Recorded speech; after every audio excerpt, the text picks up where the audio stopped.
Hi there, I'm Jen, this is Remembered Reads, and this is going to be a currently reading video mixed with a wrap-up of the books that I read for the recently completed Latinxathon. As for currently reading, I managed to be the first person who got this particular copy of Duck's Newburyport out of the library when these came in. A lot of people on BookTube are talking about this, so I don't think I have to mention that this is a book that has a few sentences on the first page, and then basically the entire rest of this is one run-on sentence, and it's kind of hilarious actually. It's like playing word association games with somebody but reading the results of a word association game. The problem with this is that it is super heavy and doesn't fit in either of the purses or the laptop bag that I carry, so I'm very limited in my ability to take this places, because normally I would have thought that I would have finished this already, but because I can't carry it around, I haven't gotten around to getting very far in it. And the other thing that I just started is this cuisine manga series, Le Gourmet Solitaire. This is by Taniguchi and Kusumi,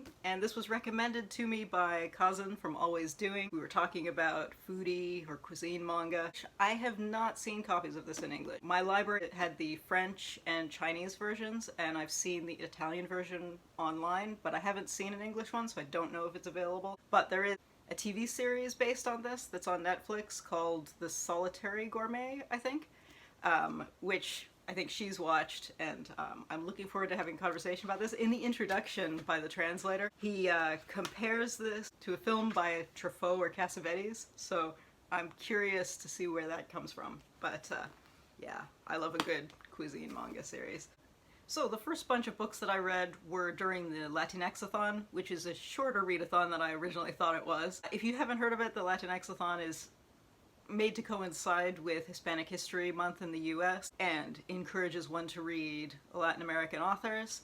This is hosted by Priscilla from Bookie Charm, Yvette from Book Cave, Yogi with a Book, and I believe Book Rambles. And I will link below to one of the announcement videos. This year, one of their challenges was encouraging charitable giving, which I thought was brilliant to mix that kind of thing in with purely reading. So that was quite cool. The first thing that I read was Valeria Luiselli's Tell Me How It Ends, an essay in 40 questions, which is a discussion of the context around the way child refugee claimants in the US who cross the Mexican border into the US en route from Central American countries escaping gang violence and have to go through a very compressed interview process to decide whether they're going to be able to stay in the country or not. She decided to be a volunteer translator in this process, and so she discusses a bit of that, and also as a lecturer at a university, some of the student activism that was happening that's associated with that, because she discussed this whole process with her students. So it's a very intimate look at a process that I think we're seeing in the news. Cliche that 1,000 people is a statistic and one person is a tragedy. So this is, in an ideal world, you wouldn't need that, but sadly, we don't live in an ideal world, so I think this is important stuff, especially, and I would say especially for Americans, but I think it's important to engage with as people in other countries too, so that we don't feel smug that we're like, well, at least we're not the Americans or the Australians. I think that's not the way to look at it. So it's a very short book, but certainly ties into a lot of things in the news and gives you a lot of insight into a separate part of that process. And since that was so serious, I decided the next thing I would pick up would be something a little fluffier, so I picked up a YA novel, which was Burn Baby Burn by Meg Medina. This is a story about a girl in her late teens. She starts out at 17 and turns 18. During the summer when the Son of Sam murders were happening in New York City, and at the same time her brother, who is an arsonist, is getting into more and more trouble and being abusive of her and her mother. And so we have this kind of coming-of-age story against this summer where there were riots and this well-known serial killer. So as I was reading it, I kept comparing it to the Spike Lee movie Summer of Sam with John Leguizamo and Adrian Brody, which came out 20 years ago. I hadn't realized it was that long ago until I looked it up before I was talking about this. So it was quite similar in that that's about kind of guys in their 20s as opposed to these girls in their late teens. but I thought there were quite a lot of parallels. I think this would make a great pairing if you were to watch that and read this at the same time, just to get that kind of mood of the era. I found this hugely compelling. I stayed up until 2 a.m. reading this, and I wasn't expecting to enjoy it that much, but I did really enjoy it. I wasn't a huge fan of the final 2 chapters just because it doesn't wrap all of the threads up. It is somewhat more realistic than I think some YA novels would try to be, but it does have some very convenient things will get better in A, B, and C way. And that part, having basically all 3 of those things as opposed to just 1 or 2, I thought was not super realistic, so that threw off some of my enjoyment, but some of that might have been because I kept thinking of this Summer of Sam movie comparison, which ends on a super depressing note. So I think maybe I was primed to be hoping in a much less upbeat way. I don't think that's a fair expectation to have for a YA novel like this, which is generally going to be uplifting, and I think being uplifting would be what most people would be looking for when they're reading this. So the ending disappointed me a little bit, but that is purely because my expectations were keeping the parallel to this film that I kept comparing it to in my head. But either way, I thought it was very entertaining.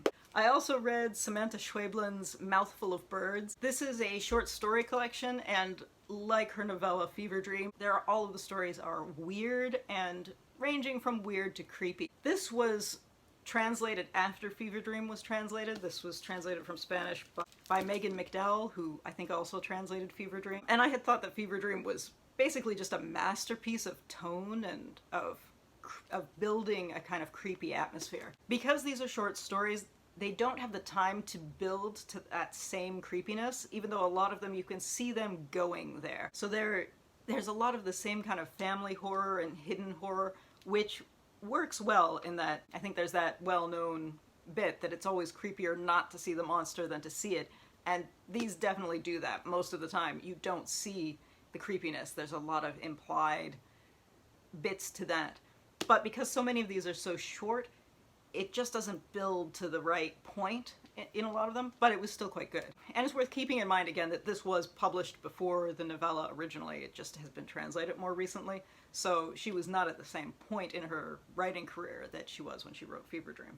Still, I quite enjoyed this, but I like creepy weirdness, so your mileage may vary. If you don't want to see a teenager eating live birds, maybe it's not for you. And finally, I'm in the middle of reading Beneath the Spanish by Victor Hernández Cruz, which is a collection that alternates between poems and essays. The author is Puerto Rican but is currently living in Morocco, and a lot of his poetry and essays touch on the kind of history of medieval Spain, and especially the moment before Reconquest and the first moments of the Reconquest, in which the south of Spain stopped being part of Morocco, essentially.